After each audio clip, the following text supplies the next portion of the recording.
In 1931, Congress was collecting money for the Congress. My father used to give. Bhulabhai Desai came to my father and he said, Sardar Patel wants you to give money for the Congress. And my father said, yes, I will give my money. I can afford to give 25,000 rupees. We were a small business in 31. So Bhulabhai went back to Sardar Patel. Sardar Patel said, this is too little. Again, my father said, I can't afford more. So eventually Sardar Patel sent Bhulabhai and said, please tell Lalaji, if he is not going to give 1,00,000 rupees, there will be strike in his mill. So my father said to Bhulabhai, please go and tell Sardar Patel, I am not giving 25,000, let him have a strike. In 3 days, Sardar Patel came to the house, apologized to him. Now, this is what I mean by his character. We only knew him basically as children, and he was wonderful. He tried to teach us Indianness. For instance, the things that we can remember, I can remember clearly about him. Every Sunday he would personally read out himself a Satyanarayan ki Katha and then explain to the youngsters what it meant. That hasn't happened after he died. Secondly, he would teach us and encourage us to learn dohas, which were little spiritual nuggets, and reward us by giving us papar. He used to have a refrigerator in his room which had goodies for the grandchildren. And he would always encourage us to write essays and do small skits at home, all the cousins and brothers playing together. It was quite remarkable. We went on a drive once a year or so before he died, and he said to me in his car, he said, young man, don't stick to the beaten track. Create your own track in life.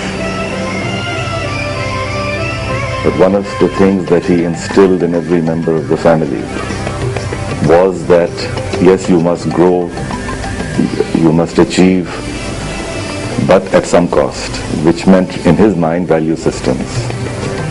It meant decency, it meant integrity. In colonial times, and especially after New Delhi became the capital of the British Empire, it was Bombay and Calcutta that became the cities of commerce. It was there that the building blocks of Indian industry were laid. And in Delhi, you had the freedom movement, nationalism, politics.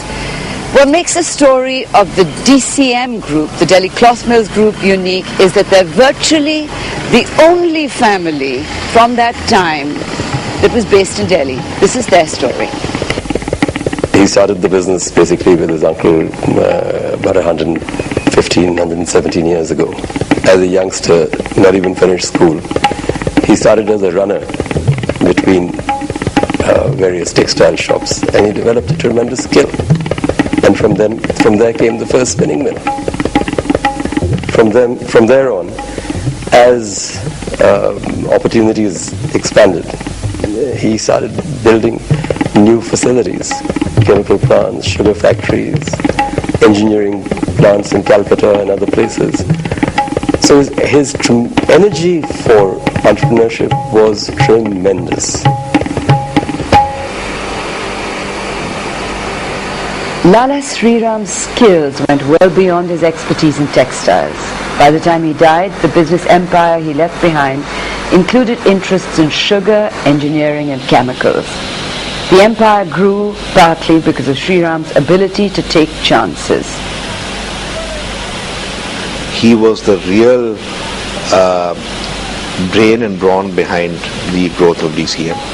And the first breaks that he got in life were during the First World War, when the British Indian Army needed tents for their troops, and he was there to produce the tents, and that's when he started growing the business very, very fast after the First World War.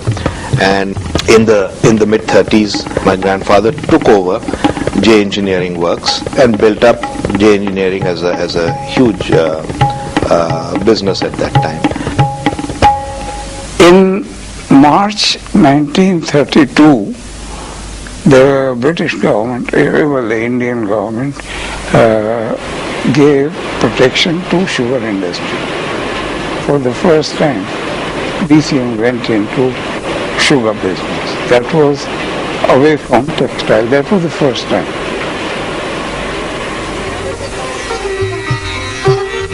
The DCM empire continued to grow after independence, but the family nearly lost the group in the early 80s because socialist policies made it impossible for the family to own more than a small percentage of the company's shares.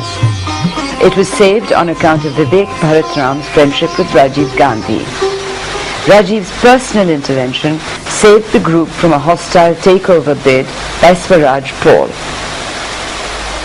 It started in 1983 when suddenly we discovered that large amounts of shares were being purchased by somebody, we didn't know who.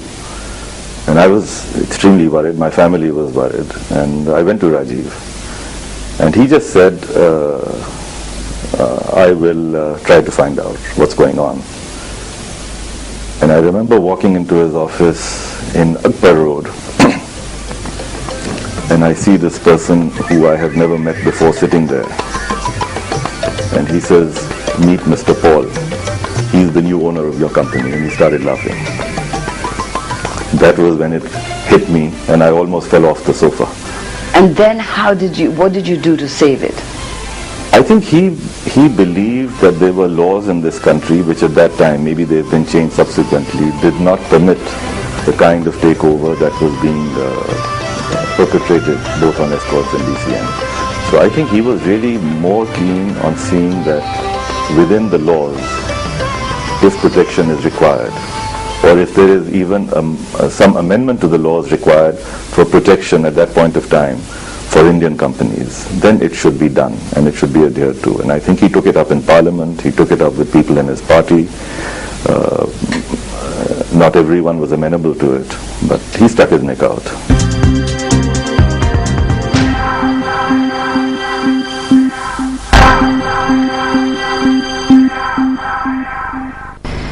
The DCM group survived that time, but was unable to survive as a group, with Lala ShreeRam's heirs choosing to go their separate ways by the early 90s. 1989 or so it was formalized, but it started splitting around the early 70s. And really speaking, there were basically too many cousins and brothers, and everyone wanted to be number one. Everyone was perhaps good enough to be number one, and they couldn't all be number one in the same enterprise. So it was almost inevitable. Now by the early 80s, it had become very painful because there was also a raid on our principal family company, DCM, by Swaraj Paul. That led to further tensions within the family. And finally, all of us cousins got together and said that, look, we all live in Delhi, we love each other, let's separate out in an orderly fashion. And that is what finally happened. I was, to some extent, disappointed as a person should be, but I was also very realistic. And I saw it coming.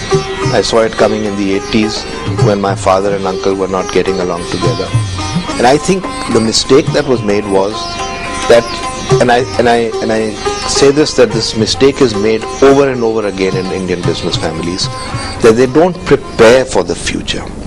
They prepare their businesses, they have strategies for businesses, they decide how the business is going to grow.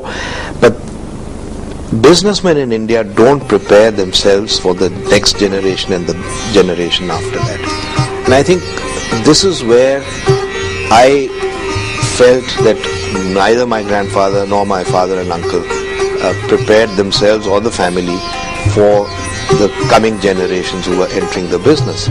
And it was a recipe for disaster, and I think it was a good thing